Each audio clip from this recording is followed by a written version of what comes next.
Hello and welcome back to That Average Joe podcast. Of course, I'm your host here, Joe, and today we're talking what separates Africans from other immigrants, and more specifically, Africans versus Asians, Indians, and Hispanics. Um, so these are just a couple of characteristic traits or things that I think, kind of just differentiates each of them from each other. Just because, Hispanics are notorious for being, for physical labor. They're going to stand outside of the Home Depot, whether it's $50 for the day, $100 for the day, or whatever it is. They're going to get out there and get that work. They're going to climb across that border. They're going to stand out in the hot sun. Your plumbers, your electricians, your carpenters. They're definitely down and in to do all the physical labor. And that's very different from as far as like Asians or Indians. They're not necessarily, interested in physical labor. And Africans, they're not necessarily coming to America to get into that aspect of physical labor. They're like, you know what, we did that back home. I didn't come to America to do that. So that's one thing. Indians are huge in the IT world. They're, and also and having corner stores. That's, their niche. Corner stores, liquor stores, that's their bread and butter there. And, they come over, they marry at extremely high rates. Like the guys come over here on school visas, get that IT, then bring over the wife, get all the paperwork done. And, they have their children and it's, always a boy and a girl. So that's, the Indian community and how they operate. And especially when they're doing business, those corner stores, don't be fooled at all. They make a lot of money. Like I remember when I grew up, and our neighborhood was right across right beside a corner store, and my dad does HVAC, so he went to do some work for the gentleman who owned, and my dad was he came back home and was like, oh yeah, no, that guy lives in a mansion. You're just looking some rundown corner store by the hood, this guy. No, those things make a lot of money. And then Asians, they come over, they're huge in doing hair salons, not hair salons, beauty supplies, nail salons. They come over, they're opening their own restaurants and education. So not only are they coming over here and opening up, necessary businesses because, before there was this huge surge in, women, black women doing nails. We all used to go to the Asians to have our nails done. We always loved the Chinese food. So they've created a niche. They've come over and created, a necessity for themselves and for others. And, they're able to employ their own.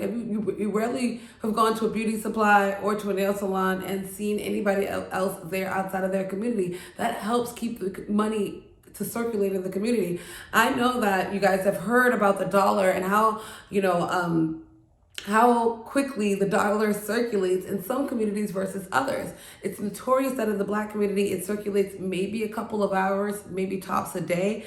But in other communities, in particular, the Asian community, it's been noted that that dollar will circulate in the community for up to 28 days. By circulating in the community, I mean, for all their needs and necessities and wants and things, they buy from their own. So if I'm going to go get my nails done, I'm going to go get it done by my Asian brother. If I, needed to buy, groceries, I'm going to the Asian grocery store. If I needed to, get my tires done or buy whatever it was that I was buying or I needed, there was somebody in my community that was selling, and then I could give my dollar to them, and this exchange of goods and services that creates wealth. So it's seemingly why these communities have been able to come over and create a huge imprint. You can't go anywhere without seeing a Mexican restaurant. It's first of all, Mexican food, Mexican restaurants are low key the best spots to go to. They have the best drinks. The food's always, very standard. It's good. Tacos, how can you go wrong and mess it up? The margaritas, they've created, again, their lane and their niche that it's an imprint. And I wonder what's going on with the African community that we're not able to come and put in our own imprint. Now we have been able to do with music.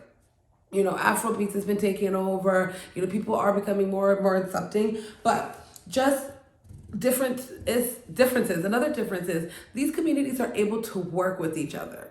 you don't start a business and, with your brothers and sisters or family members or whatever, they, they have issues. Like, you rarely see in our community where we are starting businesses or we're, creating, that lane. These people are able to pull money together in their communities.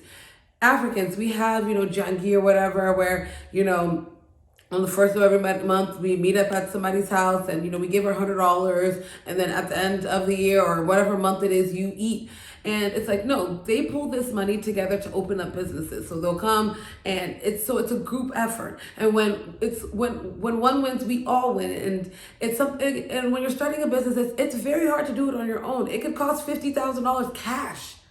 It could, cost somebody putting their credit. Like, I did a lot of leasing for a while, and the community I worked at, it was a huge Indian community.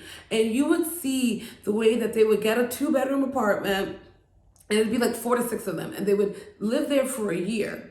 And it's like, okay, why are you guys living, paying $2,200? It's 6 of you guys. They do that. They save, stack up. If they're new to America. They're figuring out their paperwork. They're just getting acquainted with the jobs and everything. They come, they humble themselves, and then boom. And sooner they're bringing their wives, their kids over. They're getting all the paperwork set. Like, you rarely hear in the Indian community them having issues or having to go marry outside of their community just to get paperwork. That's notorious in our community. It's notorious in our community that we're not able to work. We even self-sabotage. Like, even if somebody was to open up, a restaurant, we'll go, oh, why would I buy food when I could just cook it? Like, we don't support, and I'll tell you this one story. I remember this gentleman said, hey, if I needed, let's say this candy, and you were selling it for $2, and my Asian brother's restaurant or, convenience store, whatever, was selling it for $3. You know where I'm going? I'm going to go spend $3 with my own. Do you know what our community would do? They wouldn't. They'd go to the other person, the cheaper party, spend their money there, or come to you and look for a discount. And it's like, I can't give you the overhead and things. That's why the price is the price. I didn't just make up the price, out of my ass. Like, I did the numbers, and that's what it came to. But if you pay this $3 now, down the line, I'll be able to sustain and create, more. It's a mindset, it's a mentality that is just so different, from these other communities versus ours, and we all come from the same humble, third world country background. None of our countries are, far better off than the other. Asia's, known for doing, being able to do work for very little money and being able to manage that little money.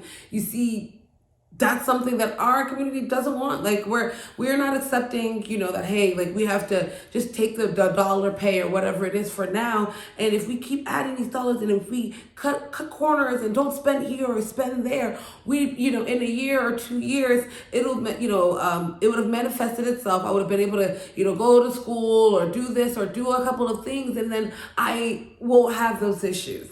It's refreshing, like, that's just, a big, huge difference in our community again.